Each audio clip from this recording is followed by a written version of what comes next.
It was never designed to be beautiful, never meant for travel photos, postcards, or tour buses.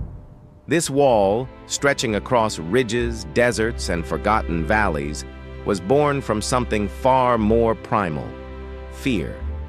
Before the stones, before the battlements, before the legends, one question haunted an empire. What must a nation sacrifice to feel safe? How far will rulers push their people to secure a border? And can any wall, no matter how monumental, truly repel the threats that lurk beyond the horizon? We call it the Great Wall. But the name alone hides far more than it reveals. It does not tell the story of the hands that bled, of the families left waiting for fathers who never returned, of the nights where the wind carried not just cold, but the echo of hooves in the distance. This is not a story of stones placed neatly in a line. It is a story of fear forged into architecture, a story carved into mountains by millions of unseen lives. Today, we walk along it casually, cameras in hand. But to understand this wall, we must first understand the world that forced it into existence. For centuries, the northern frontier was the meeting point of two very different realities. To the south, fields heavy with grain, warm villages, markets full of voices, families rooted in the soil. Life moved in cycles, planting, harvesting, resting, repeating. To the north, an ocean of grass reaching endlessly to the horizon, wide plains where winds never stopped and riders lived in constant motion. Their armies appeared suddenly like storms, swift, unpredictable, devastating. These two worlds understood survival differently. One settled, one nomadic, one built homes, one built saddles, one grew rice, one lived by the bow, and the line where these worlds touched was always fragile. Year after year, tales returned from the borderlands. Villages burned granaries, emptied families, captured horses, vanishing into the night. Dynasties rose and fell, yet the same fear endured. A fear that one day thunderous hooves would erupt over the horizon, too fast to stop, too sudden to predict. This fear demanded answers, and empires tried again and again to build them. Long before a single continuous wall existed, the frontier was dotted with humble attempts at protection. Mounds of packed earth, shaped hurriedly. Wooden palisades hammered into dry soil. Small forts where a handful of soldiers kept lonely watch. Each ruler believed his section of defense would finally halt the chaos. But none of these structures were destined to last. Rain softened the earth. Wind toppled the wood. Invaders learned where the gaps were, and even the strongest outpost could be bypassed by riders who knew the land better than any map. These early walls were not a solution. They were desperation crystallized in soil. But with every raid, every fire, every muttered curse of helplessness, a new idea took shape. What if all these fragments became one? What if the frontier itself became a single unbroken barrier? All it needed was a leader bold enough, or fearful enough, to turn scattered hopes into a unified command. That leader soon arrived. He was a ruler obsessed with unification, laws, currency, measurements, even the written script. To unify a civilization, he would unify its defenses as well. To him, the northern border was not a line. It was a wound, scattered walls, abandoned forts, empty stretches where the enemy could slip in unseen. A patchwork was not enough. He wanted a single, continuous, unmistakable frontier, one that stretched across mountains and deserts with the stubbornness of an empire's will. And so, he gave an order that would echo through centuries. Merge the walls. Extend them, build where nothing exists, make the border unbreakable. What followed was not just construction, it was transformation. The land itself was forced to bend to an idea. What had once been separate outposts now grew into one colossal being. A stone serpent unfurling over ridges, a creature demanding endless labor, endless sacrifice, endless human breath to stay alive.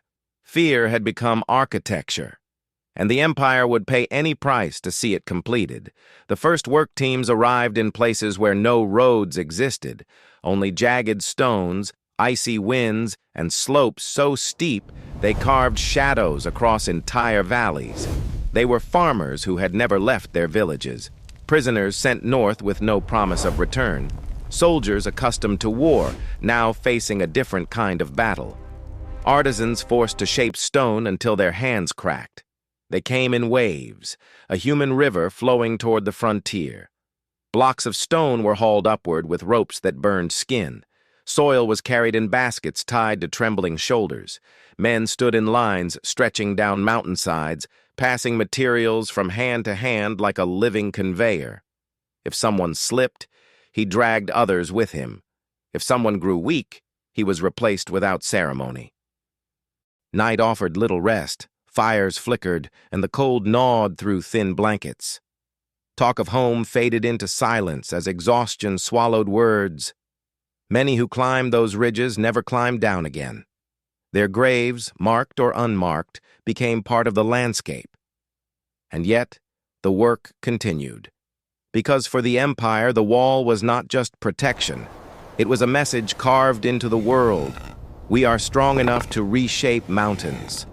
We are powerful enough to command the land itself. But behind this declaration of strength lay millions of stories of suffering that history rarely records. Stories of those who labored, obeyed, and disappeared. Though the official reason was defense, the truth ran deeper. A barrier of this scale was not only meant to keep enemies out, it was built to regulate the empire itself. The wall became a gatekeeper of movement. Merchants needed permission to cross. Tax collectors monitored goods. Soldiers inspected every traveler, every cart, every animal. Entire populations near the frontier found their lives reshaped. Paths once open became restricted. Trade routes were diverted. Escape became harder. Surveillance became unavoidable. For rulers, the wall sent a clear message inward. If we can bend mountains to our will, we can bend you too. It was a spectacle of authority, a boundary not only of geography but of obedience. Fear of outsiders had given birth to a structure that quietly controlled insiders, and generation after generation lived under its shadow. A shadow cast as much by power as by protection. Despite its size, the wall was never invincible. Invaders learned its rhythm, its weaknesses, the places where guard rotations were thin. Some crossed frozen rivers far from watchful eyes. Others bribed commanders entrusted with defending remote stretches. A few scaled lesser-guarded sections under cover of snowstorms. Sometimes the riders simply moved faster than messengers could warn.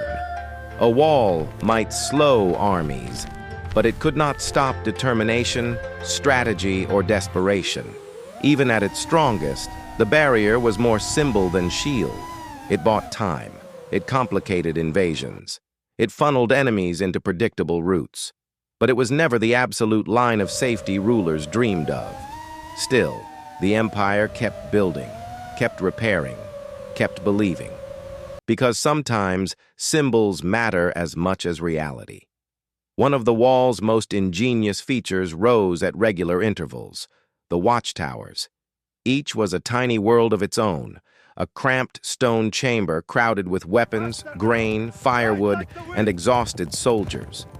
Life inside was monotonous and harsh.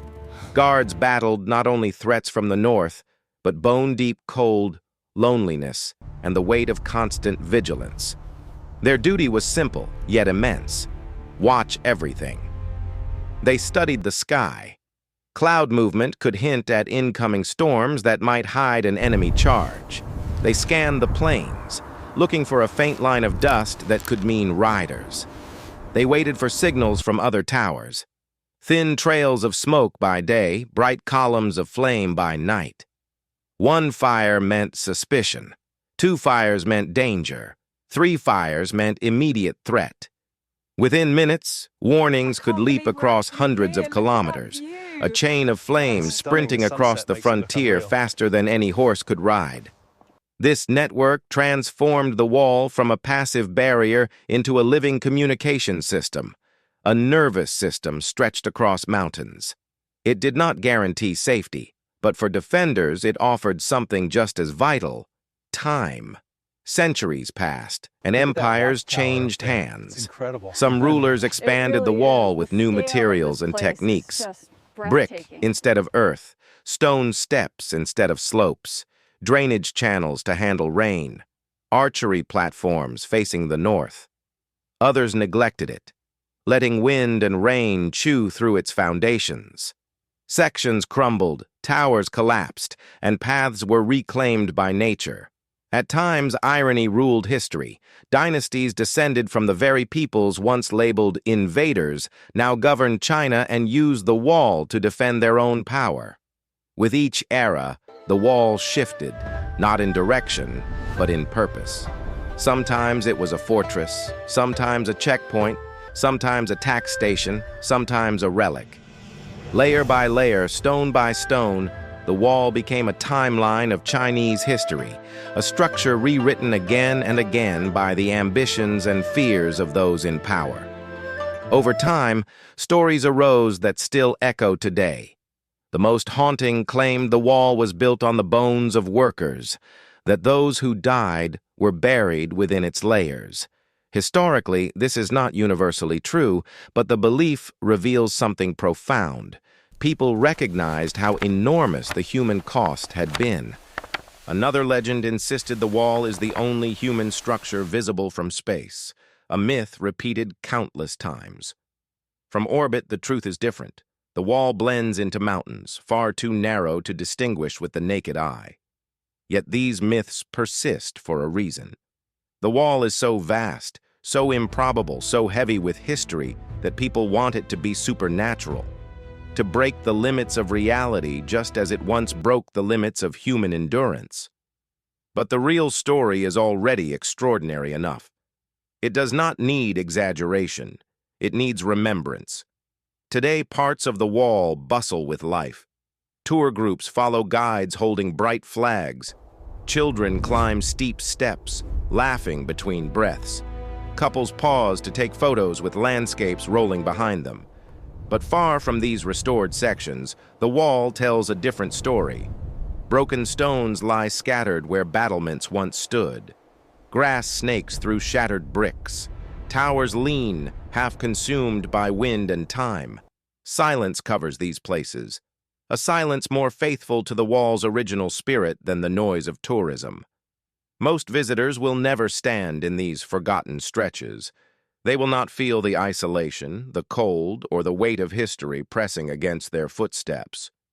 But those who do will sense something profound. This wall is not one thing. It is many things layered into one colossal memory. If you ever visit the wall, try something simple. Stop walking. Put your phone away. Look toward the horizon. The stones beneath your feet carry echoes of thousands of days and millions of lives. Each block was lifted by someone who had a name, a family, a hope, even if history never recorded them. You are standing on the work, the fear, the ambition, and the sacrifice of people who lived centuries before you were born. A wall like this does not survive because it is strong. It survives because the stories behind it refuse to fade. And if you listen closely, really listen, you might hear more than the wind. You might feel the pulse of an ancient world, the heartbeat of a civilization trying to defend itself in the only way it knew. The wall may not have stopped every invasion. It may not be visible from space. It may no longer serve its original purpose. But it remains a testament to the human desire to endure, to build, to protect, and to remember. And as long as people continue to walk its ridges, to touch its stones, to whisper its stories, the wall will never truly fall silent.